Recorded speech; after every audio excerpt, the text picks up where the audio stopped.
It's Thursday, October 10th, and I replayed Life is Strange remastered version, episode 4, Darkroom.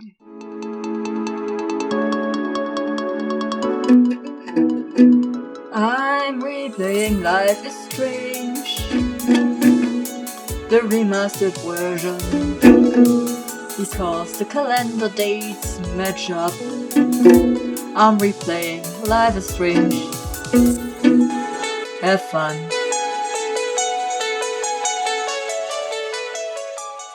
And as always, before I get into my thoughts, I'll be reading you the summary from the Life is Strange wiki. Episode 4, Darkroom. In an alternative timeline created by Max's action to save Chloe's father, William, Max learns the consequences of her abilities and changes things back to the way they were. In the original timeline, Max and Chloe work together to piece evidence that Nathan Prescott drugged Kate and is going to strike again at the Vortex Club party. They discover the Darkroom and Rachel Amber's whereabouts and get outmaneuvered by the real culprit. So, after that shocker last scene of the last episode, we're going for a pretty peaceful stroll on the beach.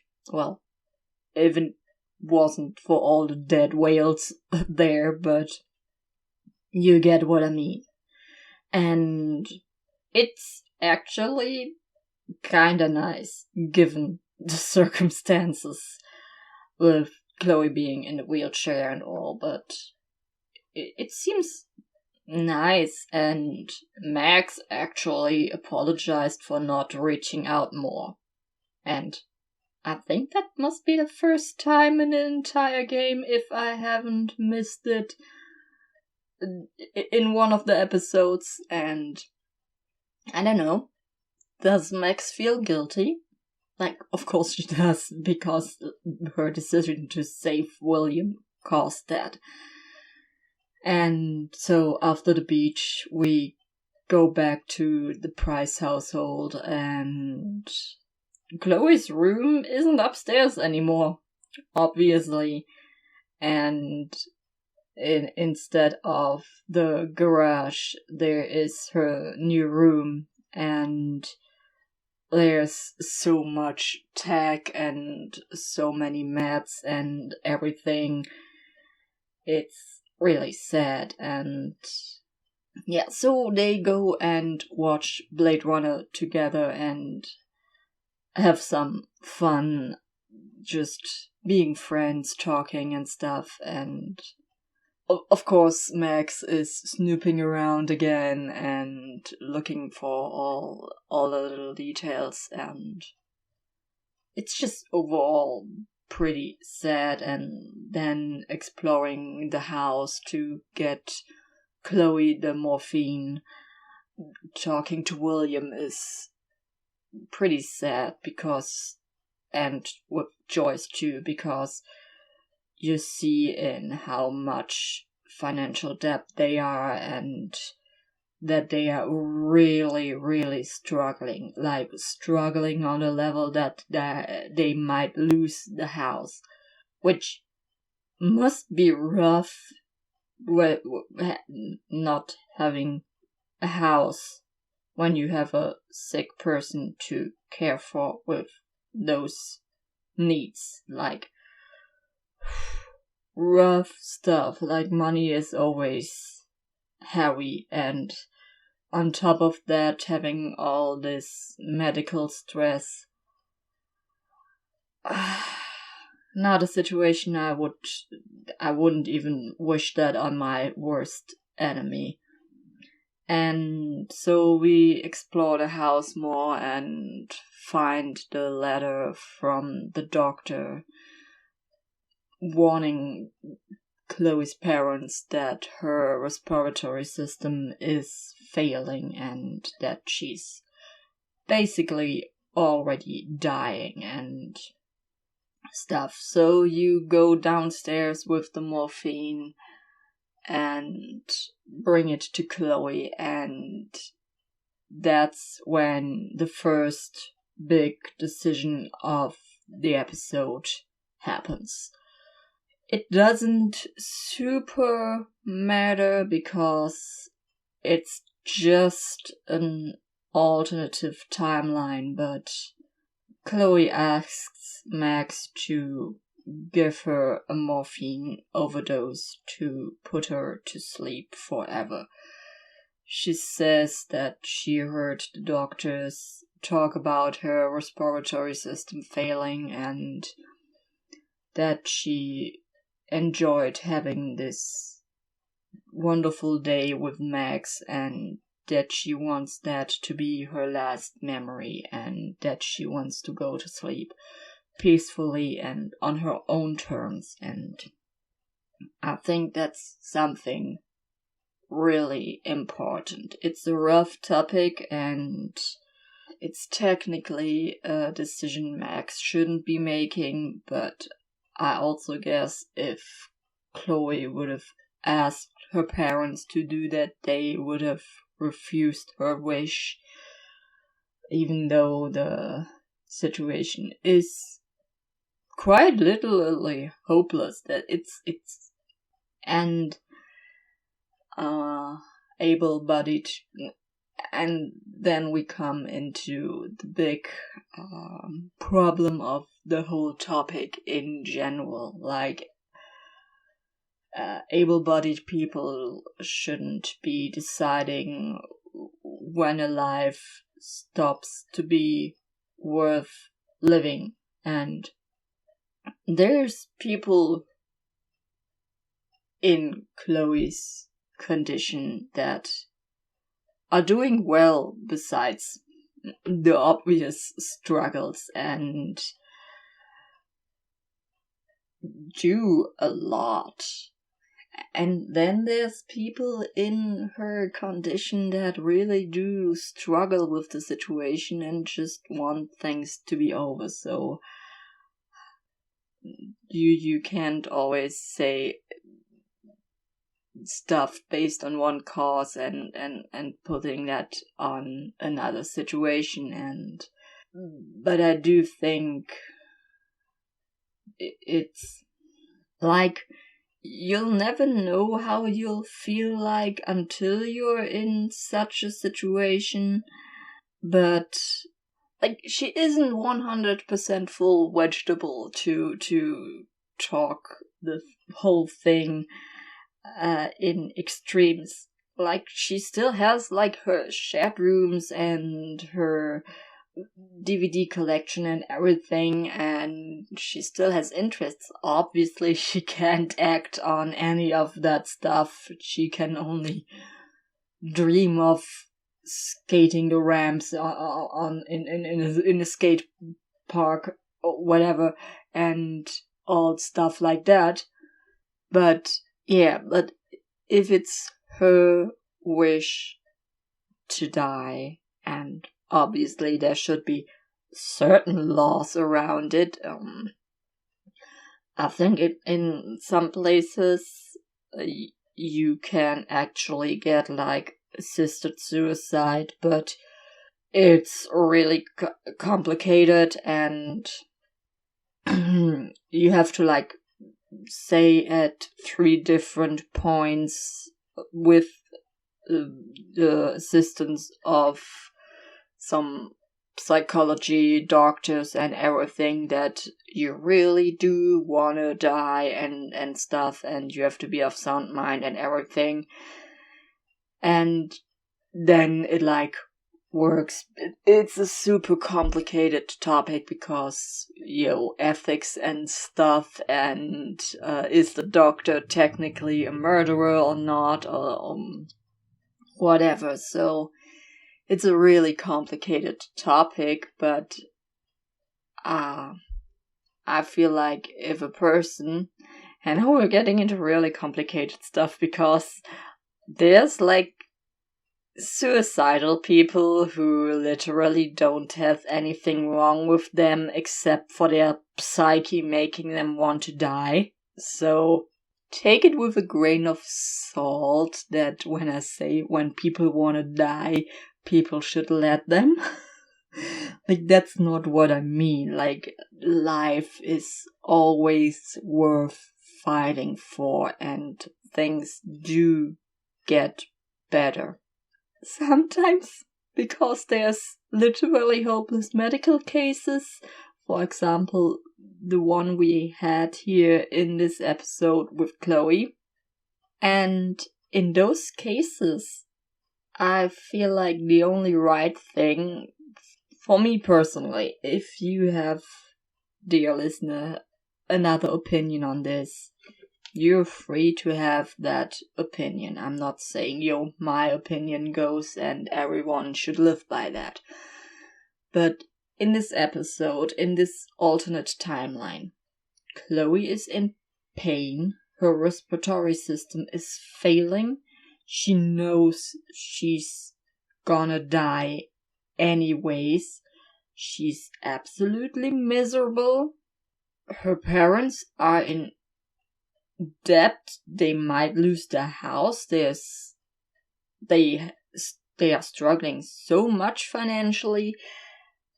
Literally everything sucks for them, except them having each other, but it's just really hard otherwise. And in cases like that, if people are dying anyways, and if they're in pain, and why prolong their suffering? Just if they want to die, let them on their own terms. Don't let them suffer until their sickness just makes them suffer. That's torture, in my opinion. No. But to move on with the topic, because it's way too depressing to think about. So Max cranks it up to 11 and looks at the photo album that Chloe and Max had been looking at before, and then we have the new old mechanic of time travel via photo, and Max goes back to the day that William died and just lets that moment happen and burns the Polaroid, so there's no chance ever that there's going back to that moment and change it. So we have the timeline shift, photo burning, and new one appearing thing sequence again, and we're back in the original timeline. So Max returns to the timeline, and first things first, she's gotta hug Chloe, because she's just so happy to see her well and alive and still in one piece. And this, then Chloe's line of, "I hope you weren't messing around with with time while I was sleeping," was so great, because I love how on point some of the lines in the game are when it comes to saying stuff like that. Because yes, Max has been messing with time, and just like in the last episode, the fisherman being all like, "So what's next? A tornado?" And just having those lines that are just so correct without the characters knowing that they are right, that's pretty fun. So it's more evidence hunting time, and before Chloe goes with Max back to Blackwell, they go to visit Kate. Well, Max goes to visit Kate and Chloe waits outside. But before Max enters the room, Chloe actually apologizes for getting angry with Max for answering Kate's call all the way back in the diner. And she said, "Yeah, I had no idea what she was going through, so that's fine. And so we enter Kate's hospital room, and it's so sweet to see Kate so well and kinda hopeful again, and it's so nice to see her drawing funny, positive pictures again, and I really love the idea of her becoming a children's book illustrator. That's so sweet. And then we have Victoria's card and a small talk about Victoria and Kate. The amazing, sweet Kate being all like, yeah, I believe in forgiveness and redemption when talking about Victoria. And yeah, I mean, I still don't think that Victoria's well wishes on her card for Kate were pretty genuine. Maybe they just came out of guilt, but probably somewhere there are redeeming qualities in Victoria.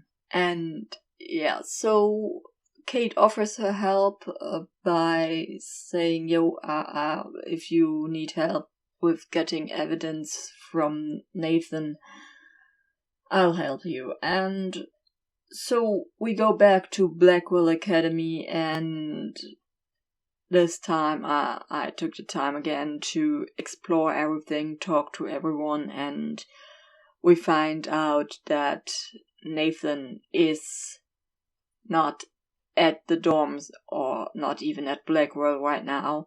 So the coast is clear to go snooping through his room to look for evidence, and I talked to a few characters here and there, and the most interesting to speak to was Samuel. And this janitor, guys, he knows stuff, and it's so interesting because he's so right about a lot of things, being like, yo, there's something special about you, Max, and you're tied to Acadia Bay and all that stuff, like it's pretty cool. And I'm like 100% sure that there's a whole ass 1 hour long video essay somewhere on YouTube taking apart every tiny little bit of dialogue you can have with him and connecting that to things happening in the game and all that stuff. So that's pretty interesting, and Samuel is always an interesting character to talk to. So we go into Nathan's room with the help of Kate getting us the number, and his room is special, but I gotta admit, I do like this dark aesthetic. Like, from a purely artist standpoint, it's great, and I really do hope those models in those dark pictures did consent to that. Also, overall, Nathan's art style is pretty dope. Like, it's dark and creepy and kind of fucked up, but it is cool, in my opinion. And so we get our evidence and we leave the room, and just in that moment Nathan returns and Warren comes to the rescue and starts beating up Nathan. But I did stop him because it just doesn't seem like Warren to be violent like that. At least I do hope so, considering previous things that I've said and noticed about him. Like, if there really was this violent streak in him, that would be a whole other topic to talk about. And so we have the evidence from Nate, and it's time to go meet Frank. And we go back to another one of those conversation rewind mini games and trying to figure out the right path. And it took me one rewind to get to the code decipher for the drug deals, but Frank got shot in the leg, and I wasn't happy with that result, so I went and did some more rewinding, and it took me about 3 or 4 tries to get everything right, but we ended with Frank not being hurt and having the code decipher for the drug dealing notebook. And so now it's time for CSI Acadia Bay, connecting all the clues. And that was definitely a lot of fun, checking out all the evidence and connecting them with each other. And I did play a CSI, I think it was Miami, game once, and that was pretty fun and cool, so it definitely threw me back to that time, and doing this evidence collecting and connecting was definitely a lot of fun. And next up is something definitely less fun, because after connecting all the evidence, Chloe and Max find the dark room, and they find all the files of people that have previously been taken there.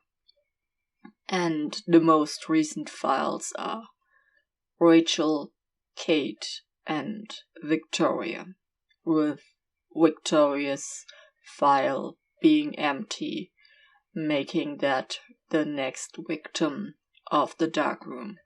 We find Kate's files and Rachel's, and Chloe immediately recognizes the junkyard as one of the backdrops of the pictures, and they go there and they find Rachel's corpse in the junkyard. And it's such a heartbreaking scene to see Chloe so hurt and destroyed by that. And so it's time. Fueled by rage, they go back to Blackwell, to the Vortex Club party, to find Nathan. And arriving at school, that visual of the double moon, that was crazy and looked pretty cool. So we run into Warren, and he wants to take a picture with Max. And he's super drunk, and they have a short interaction, and Max and Chloe go into the party. And I want to be honest here, if it wasn't for the sketchy shit going on at the Vortex Club parties, in reality, that would be such a cool thing for school spirit and stuff, to have regular parties together. That's kind of cool, but I guess that's also a pretty American thing, with high schools having those sport teams you can support and actually have school spirit about. And obviously I did warn Victoria about the dark room, and at first I was really worried that she wouldn't believe me, but I think I did say the right things, because she said, yeah, I will be careful.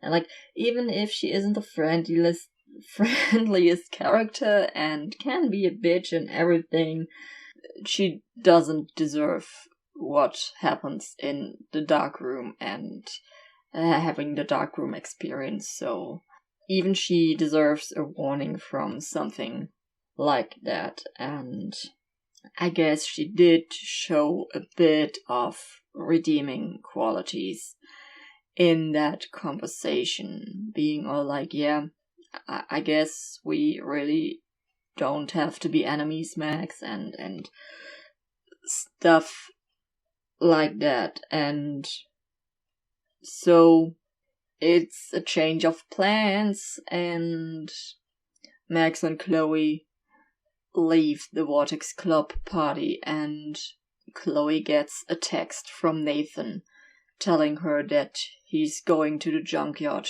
to destroy the evidence, meaning getting rid of Rachel's body somehow.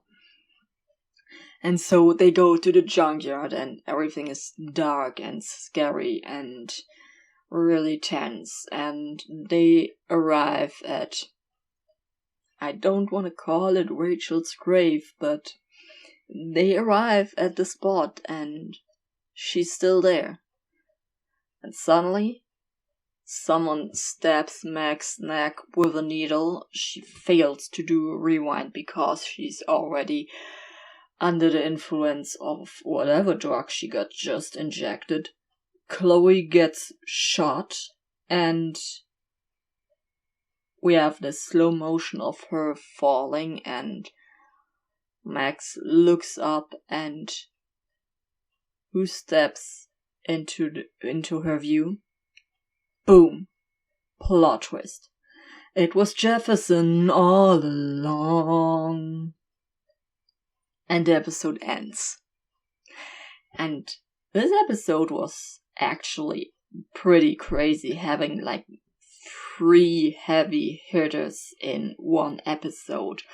First, the decision of Max giving Chloe the morphine overdose or not, and then finding Rachel's body, and then the plot twist in the end with Chloe getting shot and Max getting drugged, and then the revelation that Jefferson was the bad guy all this time. And that's pretty crazy. Like, there was, and if you go back and if you know the game and everything, you can almost see it like from the very beginning when he says, I can picture all of you in a dark corner in a moment of desperation. That's some scary as shit, but it's art, and if it's consensual and everything, what the hell, do whatever dark as shit you wanna do for art. Art can do so much and should have no limits within legal stuff, obviously. Like, don't break any laws to do art. Unless it's graffiti, then at least keep the numbers on whatever you're spraying clean, so you can people who work can identify what's in the containers. There's just be cool when you do art. Don't do any sketchy shit unless you do sketches. Oh god. But yeah, and I guess this is pretty much the most emotional episode of the game. Well, except for the final choice, which we'll talk about in the next episode. And just imagine all the time back then when the game originally released. There was a time of almost 3 months between the release of episode 4 and the final episode 5. Just imagine having to sit with that plot twist for almost 3 months. Chloe shot, Max drugged, and Jefferson is the bad guy. Good that I don't have to wait until I can play the next episode. And I guess that's all I have to say about this episode. It was pretty intense, had nice puzzles, and yeah, it's a cool episode. It's probably, if I had to rank them, it's probably like in the top 3. And with that, I guess this episode comes to an end. I really hope you enjoyed it, and feel free to follow me on my social media, especially channel 3, the Goodreads for video games. All important links are in the description, and until the next episode. Bye.